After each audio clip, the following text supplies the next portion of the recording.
बद्रिकाश्रम में जैसे ही आए तो मन बड़ा पवित्र तो लगा, परंतु सत्संग किसके साथ करो यह विचार चिंतन कर रहा था। और भगवान की कृपा से आप सनकादि ऋषियों का दर्शन हो गया। अब आप लोग मुझे बताइए कि किस प्रकार ज्ञान और वैराग्य वे जागृत अवस्था में आए। मुस्कुराते हुए सनकादि ऋषियों ने कहा, श्रीमद्भागवतम शास्त्रम मुक्तिदानेन गर्जति। श्रीमद्भागवत महापुराण ही है जो कल्याणकारी है, मुक्ति प्रदान करने के लिए गर्जना करती है। ज्ञान वैराग्य को पुष्ट करने वाली श्रीमद्भागवत की कथा है। इसलिए हे देवर्षि नारद जी, तुम भागवत की कथा उनको सुनाओ। नारद जी ने कहा, क्या भागवत जी की कथा सुनने से वो ज्ञान वैराग्य पुष्ट हो जाएंगे? अरे हमने तो वेद का उच्चारण किया कानों में, वेद वेदांत घोष गीता पाठ है मुर्मु, फिर भी वो जागृत नहीं हुए तो भागवत की कथा से जागृत हो जाएंगे? बोले हाँ, कैसे होंगे?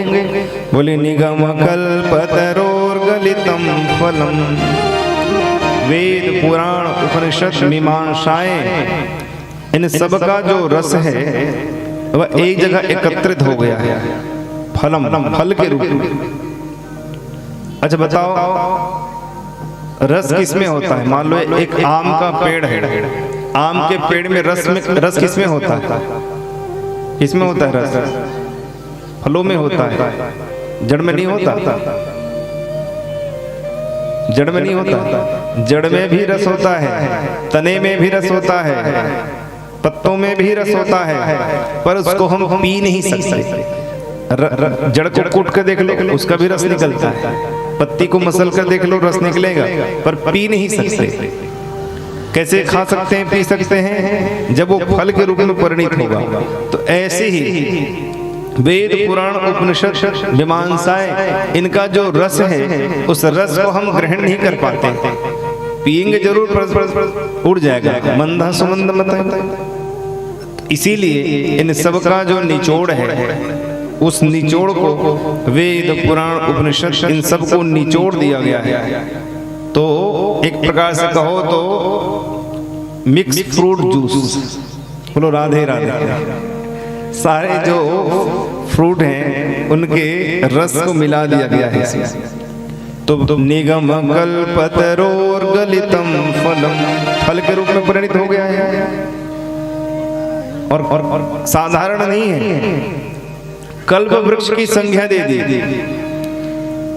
कल्प वृक्ष की संज्ञा अर्थात जो मनोकामनाएं कल्प वृक्ष पूरी कर देती हैं, वही मनोकामनाएं अगर इनके समीप रखोगे तो ये भी आपकी मनोकामनाएं पूर्ण कर देती है। हाँ, परंतु धर्म सम्मत होना चाहिए। धर्म सम्मत हो तो ज्यादा अच्छा है। भगवान से ऐसा मांगो जो धर्म सम्मत हो। एक व्यक्ति बड़ा चालाक तपस्या कर गया, कलयुगी मनुष्य था। तपस्या करके भगवान को प्रसन्न कर दिया। भगवान ने कहा, मैं तुम्हारी तपस्या से प्रसन्न हूं, वरदान मांगो। तब कहा, प्रभु जब मुझे कोई वस्तु की इच्छा हो तो तुरंत मुझे प्राप्त हो जाए। भगवान ने कहा, बड़ा गड़बड़ है, पता ना जाने क्या मांग लेगा बाद में। तो भगवान भी बड़े चतुर, कहा ठीक है, परंतु हमारी भी एक शर्त है। क्या शर्त? जो तुम मांगोगे तुम्हारे पड़ोसी को डबल मिल जाएगा। अब उस समय ज्यादा विचार नहीं किया, उसने कहा ठीक है, चलो। घर में जाते ही कहा, मेरी कुटिया है, झोपड़ी है, जल्दी से मेरे राजमहल जैसा सुंदर घर बन जाए। तो जैसी मांगा तो उसका घर तो बढ़िया सुंदर राजमहल जैसा चकाचक बन गया, पर पड़ोसी का 2 बन गया। अब उसको चिढ़ाने लगा कि अरे मेहनत मैंने किया है, तपस्या मैंने की, सब कुछ मैंने की, डबल उसको मिल गया। अब वो मेरे पास खूब सारा पैसा हो जाएगा, तो उसके पास जितना हुआ उससे डबल पड़ोसी के पास हो गया। अब तो वो एकदम परेशान हो गया, अरे ये क्या हो रहा है। तब तो कहने लगे, हे भगवान मेरे घर के सामने में दरवाजे के पास ही कुआं खोद जाए बड़ा बड़ा। बोले कुआं क्यों खुदवा रहे हो? कहे तुम चिंता मत करो, कुआं जैसे खुदा तो पड़ोसी घर के द्वार में दूठन हो गए। बोले अब क्या महाराज, मेरा एक आंख फूट जाए। क्यों? बोले पड़ोसी के दोनों फूट जाएंगे। जब दोनों आंख फूट जाएंगे तो दो कुएं हैं उसके घर के पास, किसी न किसी में तो गिरेगा जाके। तो मांगा भी तो क्या मांगा, जिससे किसी का हित नहीं है। तो भगवान से भी मांगो तो धर्म सम्मत होना। एक माता जी मेरे पास आकर कहती, महाराज आप पिछले साल आए थे तो कहे थे जो मांगो सो मिलेगा, अभी तक नहीं मिला है। बोले माता जी क्या मांग लिया आपने? बोले मैंने तो भगवान से ही मांगा, मेरी पड़ोसी है उसको आंख फूट जाए। मैंने कहा माता जी जब ऐसा मांगोगी तो भगवान कहां से देंगे? ये तो धर्म सम्मत होना चाहिए ना। इसलिए हम जो मांगते हैं तो सर्वे भवन्तु सुखिनः सर्वे सन्तु निरामयाः, हम ऐसा मांगे जिसमें सबका कल्याण हो, स्वयं का कल्याण हो, दूसरों का भी कल्याण हो, धर्म सम्मत होना चाहिए। तो निगम कल्पतरोर्गलितं फलम शुक मुखादमृत द्रव संयुतम। और सुंदर फल जो पेड़ में लगा हुआ, कल्प वृक्ष में लगा हुआ सुंदर फल भागवत रूपी, जब किसी फल को कोई तोता चख लेता है तो हम समझते हैं कि फल बहुत मीठा हो। तो ऐसे ही शुक मुखादमृत द्रव संयुतम, इस फल का स्पर्श श्री सुखदेव जी महाराज के मुख से हो गया है। तो इतना सुंदर फल हमें मिला है जिसमें न गुठली है न छिलका है, रस ही रस भरा है। तो ऐसे रस को हम क्या करें? तो पीबत भागवतम रसमालयम मुहुरहो रसिका भूय भावुका। इस रस का हम सब रसिक जनों को पान करना चाहिए। एक बार नहीं, बार बार जहाँ मिले वहाँ, जहाँ सत्संग हो रहा वहाँ पर, जो कथाएं हो रही वहाँ पर जाओ, जाकर भगवान की कथा को सुनो, जीवन में परिवर्तन लाओ। मुहुरहो रसिका भूय भावुका। देवर्षि नारद जी को श्रीमद् भागवत की महिमा सनकादिक ऋषियों ने बताई। तो देवर्षि नारद जी ने कहा अभी तो मेरी स्थिति कथा कहने की नहीं है, इसलिए आप लोग ही कथा कह दे तो उत्तम होगा। तो सनकादिक ऋषियों ने कहा एक काम करते हैं, हम लोग हरिद्वार चलते हैं। ये बद्रिकाश्रम है, नीचे के लोगों को ऊपर आने में बड़ा ही कष्ट हो जाता है, परंतु हम ऊपर में जो है नीचे तो जरूर जा सकते हैं सरलता से। तो वहां पर सनकादिक ऋषियों के साथ देवर्षि नारद जी हरिद्वार में पधारे। हरिद्वार के आनंद घाट पर सुंदर श्रीमद् भागवत की कथा प्रारंभ होती है। देवर्षि नारद जी ने कहा कि भक्ति ज्ञान वैराग्य तो वृंदावन में है, यहाँ हरिद्वार में कथा हो रही तो वो कैसे पुष्ट होंगे? बोले तुम चिंता मत करो, भगवान की कथा तो ऐसी है जैसे गंगा की धारा, तुम चिंता मत करो। भगवान की कथा प्रारंभ होती है और कथा के मध्य ही एक आश्चर्य हुआ। शनकादिक ऋषियों से सूत जी कहते हैं उसी समय कथा के मध्य ही भक्ति ज्ञान वैराग्य तीनों नृत्य करते हुए वहां पर प्रकट हो जाते हैं और मस्त नृत्य कर रहे हैं। भक्ति सुतौ तौ तरुणी गृहीत्वा प्रेमैक रूपा सहसा विरासित। श्री कृष्ण गोविंद हरे मुरारी नाथे निनामानि मुहुर्वदन्ति। श्री कृष्ण गोविंद हरे मुरारी हे नाथ नारायण वासुदेव। बड़ा आश्चर्य घटित हुआ। भक्ति ने आकर कहा हमें स्थान दीजिए। सनकादिक ऋषियों ने कहा जो जो बड़े भाव से भगवान की कथा को सुन रहे हैं उनके हृदय में जाकर विराजमान हो जाओ और आपके हृदय में भक्ति जागृत हो। इसलिए एक इतिहास कहता हूं। यह इतिहास ऐसा है प्रेत पीड़ा विनाशिनी भागवत की कथा। शौनकादिक ऋषियों ने पूछा क्या भागवत की कथा सुनने से हमारे पितर प्रसन्न होते हैं? क्या कोई प्रेत योनि में पड़ा हुआ जीव भी क्या मोक्ष को प्राप्त कर लेता है, मुक्ति को प्राप्त कर लेता है? बोले हाँ ये भी है। तो वह मैं प्रेत पीड़ा विनाशिनी कथा सुनाता हूं। तुंगभद्रा नदी के तट पर एक सुंदर सा अनुपम नगर था। उस अनुपम नगर में एक आत्मदेव नामक ब्राह्मण, बड़े धनवान, बड़े विद्वान थे, ब्राह्मण रहते थे। आत्मदेव नाम था उनका। उनका विवाह हुआ धुंधली नामक कन्या से।